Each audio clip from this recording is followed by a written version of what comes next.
sa aking pagninilay-nilay sa panahon ng Holy Week. Napagmasdan ko ang aking mga halaman sa aming rooftop at nakita ko paano sila lumago.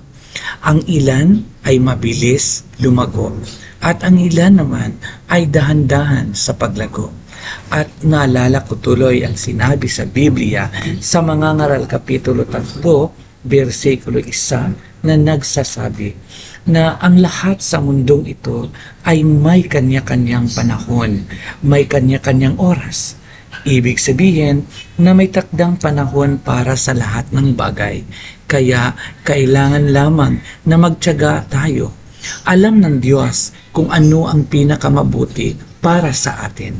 Yakapin natin ang proseso at darating ang panahon na hahakbang tayo patungo sa layunin na inilaan niya para sa atin.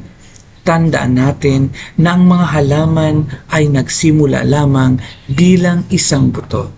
Ang paglago ay nangangailangan ng panahon at sa panahong iyon, tayo ay hinuhubog at pinatatag para sa mga darating na hamon. May panahon para sa bawat layunin sa ilalim ng langit. Hindi natin kailangang magmadali. Ang kailangan natin ay pananampalataya. Sa tamang oras, lahat ay maaayos. Ang mga aral na natutunan natin sa ating paglalakbay ang magpapasarap sa tagumpay. Ang mga laban ay mapagtatagumpayan. Ang mga luha ay matutuyo at darating ang tagumpay. At sa pagdating ng sandaling iyon, babalikan natin ang lahat at masasabi nating worth it ang lahat. Ang oras ng Diyos ay isang hiwaga. Hindi natin ito laging maunawaan at ayos lang yon.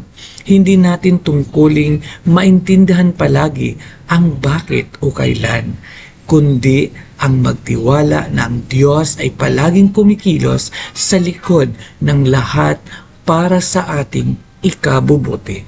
Sa ating mga panalangin, hilingin natin na matupad ang plano at mga pangarap ng Diyos para sa ating buhay.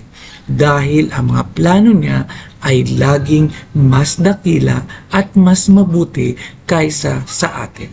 Manalig tayong ang lahat ng pinagdaraanan natin ngayon ay paghahanda para sa mga biyayang darating. Palagi lamang nating tandaan na perpekto ang timing ng Diyos, kaya magtiwala tayo sa Kanya.